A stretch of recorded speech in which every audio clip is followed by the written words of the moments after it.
Hello and welcome to Baldy's Tech Know-How. My name's Gareth, and in this week's episode I'm going to be showing you some of the most important conditional access policies that you can apply to your tenant to make sure it's perfectly secure. Now we're going to look at putting policies in place to secure the accounts. According to surveys, 95% of all breaches occur due to human error, so there is still some possibility that things could happen, but our job is to try and make sure that we limit it as much as possible. With that in mind, we're going to be looking at conditional access, and we're going to be looking to secure the accounts as much as we can, limit where they can be used, things like that. Now, at the minute, if you've got a new tenant or you've not used conditional access policies before, you're going to be using something called security defaults. That looks after things like MFA, anti-phishing. It has block legacy authentication enabled in it, but you can't really configure it and you can't really scope it out to do much. So that's where conditional access comes in. Conditional access, we can do things like we can limit devices to only being able to log in if they're compliant, connect to the resources. We can limit locations where users can log in from. We can do all sorts of things. And that's what we're going to be looking at today. Now, I've put together a list of conditional access policies. It started off like this. It's now like this. I've just hit the mic. But we'll go through them. You can decide if you want them. If you don't need to use them. You may find there are some in the list that you've not thought of and decide to implement. Okay, so we're going to be configuring conditional access policies. It's always best to start with either having them turned off or in report-only mode. Please make sure that you don't get yourself locked out, especially your admin accounts, because if you do, you're going to be in a lot of problems. Always make sure that you have a break glass account or an emergency access account bypassed from the conditional access policies when you do turn them on. So yeah, we'll get started.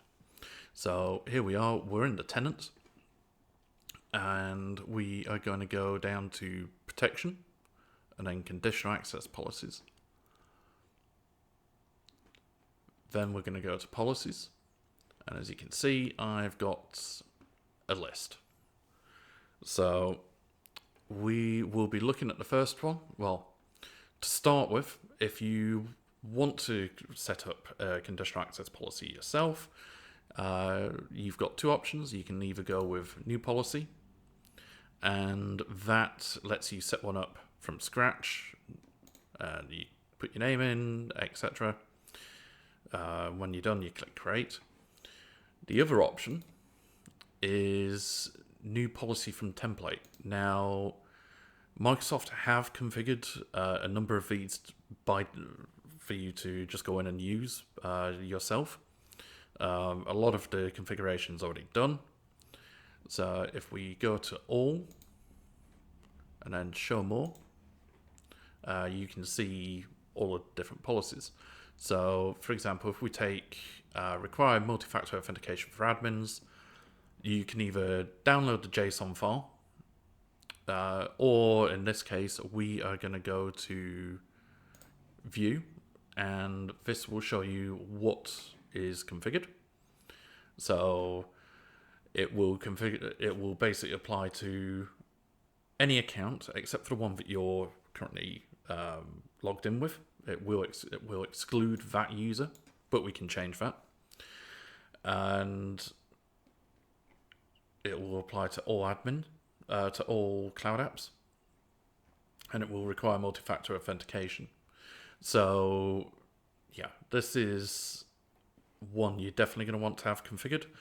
And you will want to exclude your emergency access or break glass account, whichever way you want to call it. You will want to exclude that from this policy, or all policies actually.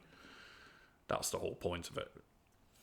So if you want to use this one, for example, you would just go down to review and create.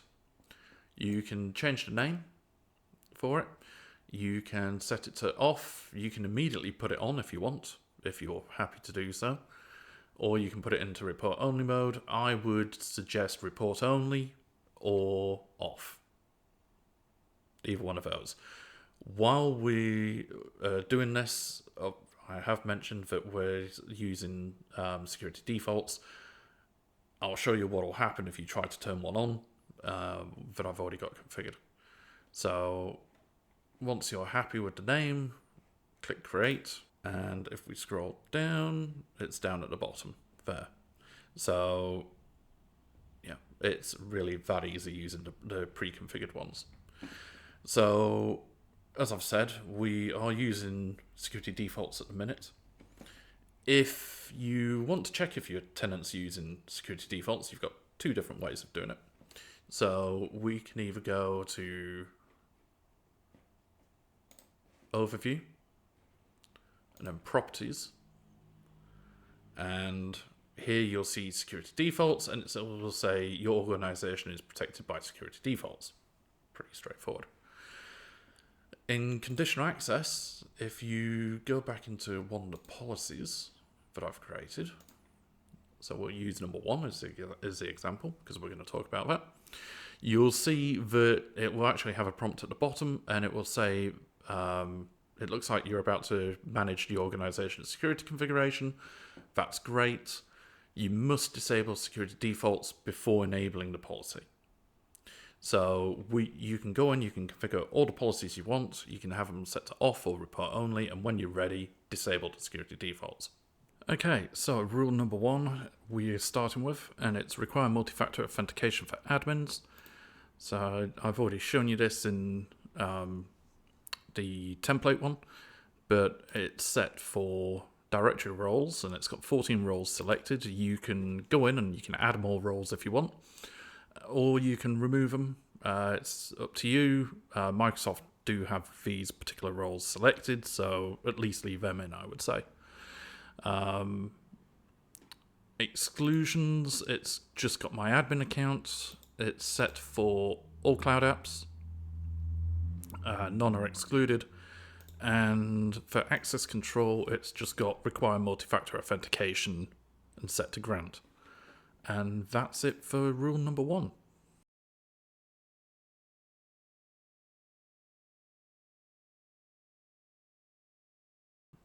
We'll just work our way down. So rule number 2, multi-factor authentication for all users.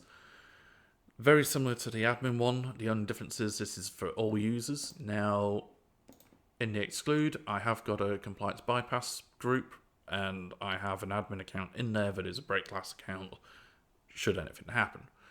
Now, it is always worth having a bypass group, a group excluded that you could drop users into for whatever reason. I've got it set to all cloud apps. And for grant access, I've just got require multi-factor authentication. Guest one is basically the same. So the first 3 are pretty much identical. It's just the scope of the users. So for example, for this one, instead of choosing all users, I've gone to guest and external users, and I've just left these on by default. So yeah, that's that. Again, we're looking at all cloud apps, and grant is, again, multi-factor authentication. Number 4. Now, before you can do number 4 and number 11, we do actually need to go into named locations, and we need to set up these 2. So block countries, I've got all the countries that I don't visit and probably not likely to visit ticked. So to do that, we've got countries location. Click on that, give it a name. So we'll call this blocked countries 2. Easiest way to do it is just tick the name the box next to the name. That will select them all. Now, obviously, you don't want all the countries selected because you're going to be working in some of them. So for me, I'm going to choose Gibraltar. I'm going to deselect that. And I'm going to choose the UK because I do go to both countries, so that's that. So yeah, you can just go through, untick all the countries that you've got users working out of. Once you're happy, click save, and that will create this list. Now, you'll want one for your admin accounts. So you're going to want to go to IP range location, click on that, give it a name. So admin locations, mark it as a trusted location. And then for here, you're going to want to put in your IP ranges. Now, this could be your data centers, it could be your offices, it could be wherever. But you need to put those in. Each one, click add. When you're done, click create. Job done. So that's those two items set up. So if we go back to block countries, so I've set it to all users, are included. I've excluded the compliance group, as you can see. We've got all cloud apps. Network, I've gone in, I've configured it I've set it to yes, I've selected networks and locations, and I've chosen block countries. Excluded, I've put in the admin location. You've got grant, and I've chosen block. And I've got this currently set to off. Once you're done, click save. Block legacy authentication. Now, by default, Entra should be blocking legacy authentication, but it's always best to have a policy set up to do it anyway. So we are going to go give it a name. All users. Again. Compliance bypass, I've got the group set up with. I've got it set to all cloud apps. And for conditions, if we scroll down, I've chosen under client apps, Exchange Active Sync clients and other clients. That's the legacy authentication. Done. And for access control, I've chosen block access. So that's that. Once you're happy, you can click create, save it. Persistent browser sessions. So if you've got external people and they're accessing stuff on their personal machines, or maybe even staff accessing stuff on their personal machines through a web browser, and you don't want to allow them to close the web browser and then open it back up and still be logged in, bad thing. This is a policy that will stop that. So, I've given it a name, got it set to all users, again, excluding the compliance bypass group, all cloud apps, conditions. Now, if we scroll down, I've chosen a filter for devices, and I've excluded anything that's hybrid joined or is compliant. So basically that's going to be a machine that is in Entra. Now, we will get around to Entra later on in the series, but this will exclude that policy from those machines because they're trusted, or they should be. So that's that. And then under session controls, one of those days.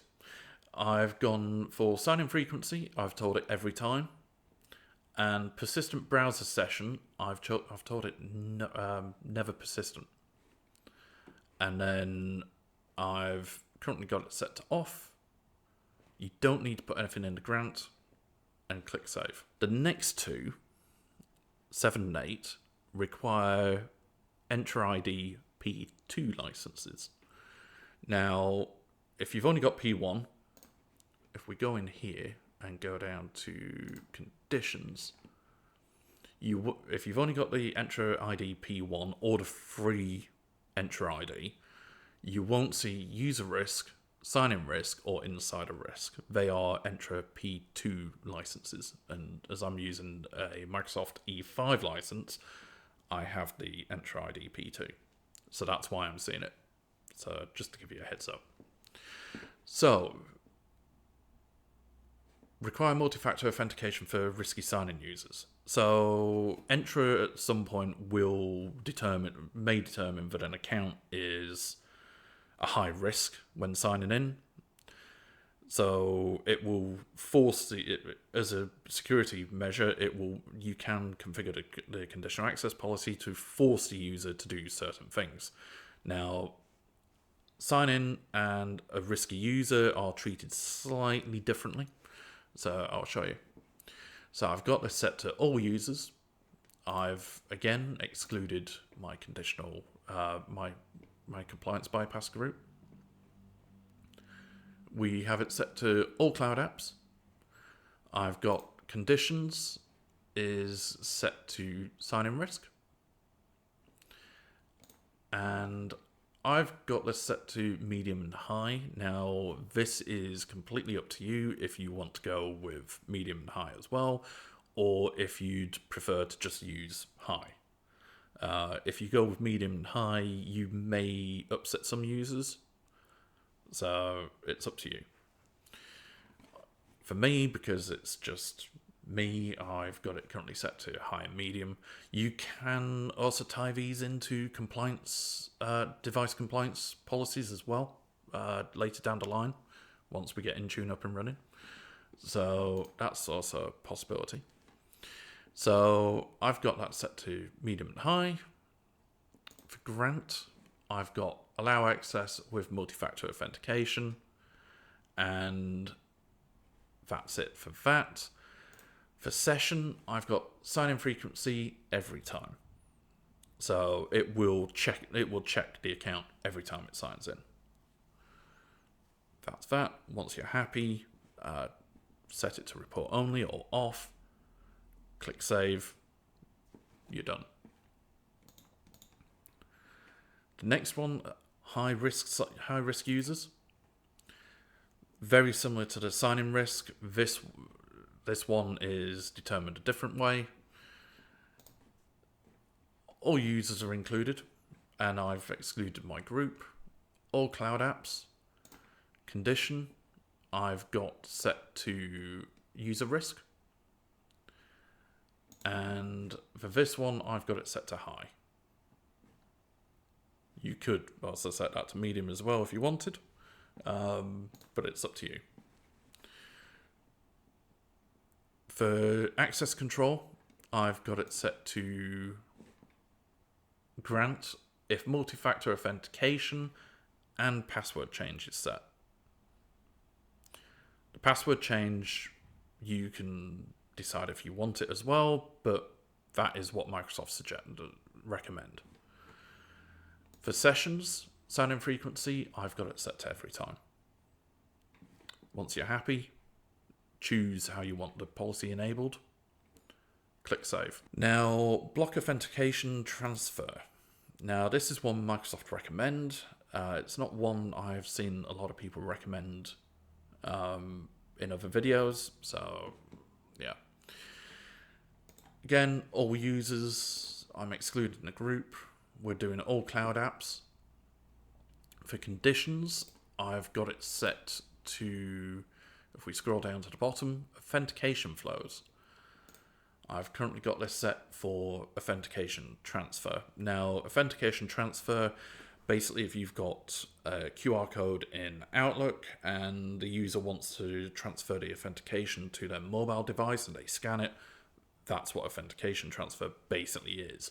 This stops that because you might not want users being able to transfer their authenticated session from their company machine onto their personal device that they might not have configured. So we've got that, and for access control, I've got it set to block access. Number 10 is block device code flow. Again, this is one Microsoft recommend to block. And what this does, this basically, if you've got, say, an Android phone, conference phone. It doesn't have any local input devices, so you're doing it on your phone and things like that. This stops that sort of thing from happening.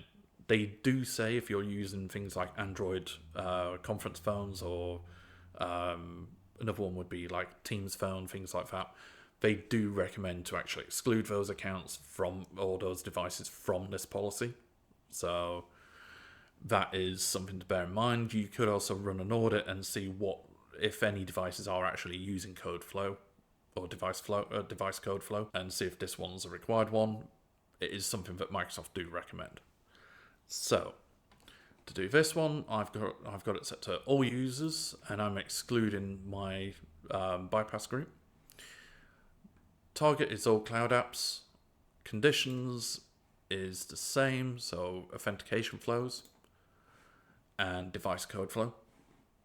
And access control is block access. Admin trusted locations. So with this, we are doing it for specific accounts.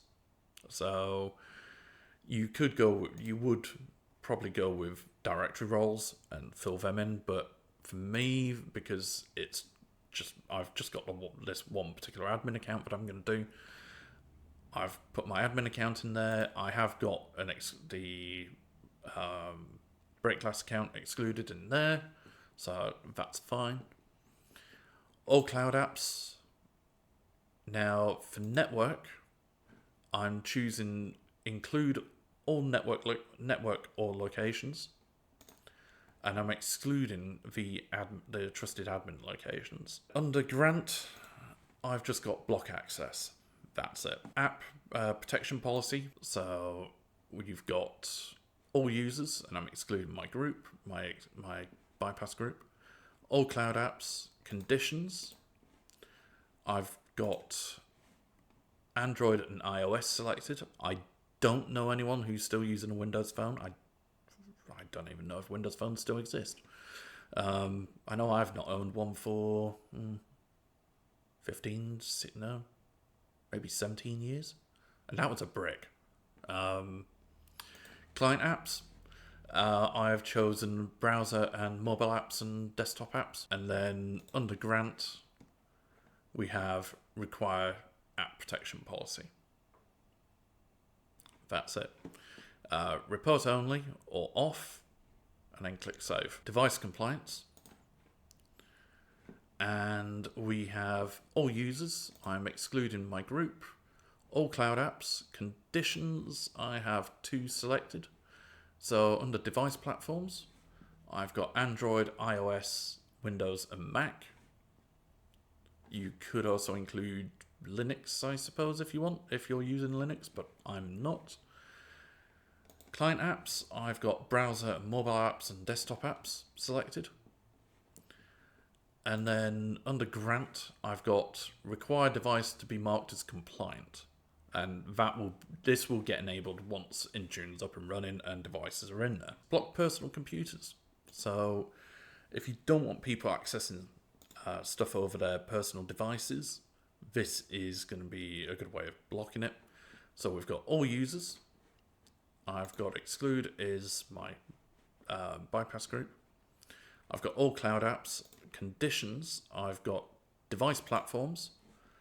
I've got Windows and Mac. And then under client apps, I've got mobile apps and desktop apps.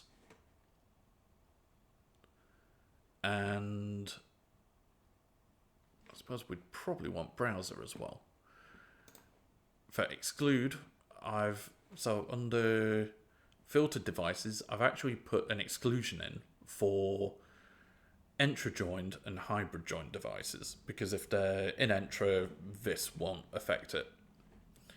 So that's that, and I've set block access. So that's the numbered ones done. Now there's 2 at the bottom here, which I recently configured for a client, and I thought I'd include them because I thought this was actually quite a good thing. So what this scenario was that the client wanted a user to have access through the web browser only on their personal device, but not be able to use any desktop apps. So after a little bit of thinking about it, the way that it was done was with two policies. So we've got browser-only access for Windows and Mac, and that was another thing. He didn't want the person to be able to download.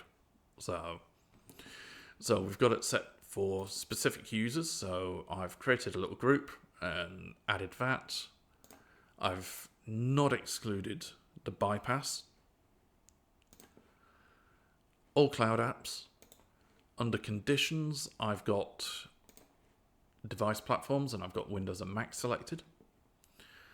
Under client apps, I only have browser selected. And then under grant, I've got require multifactor authentication. And use conditional access app control.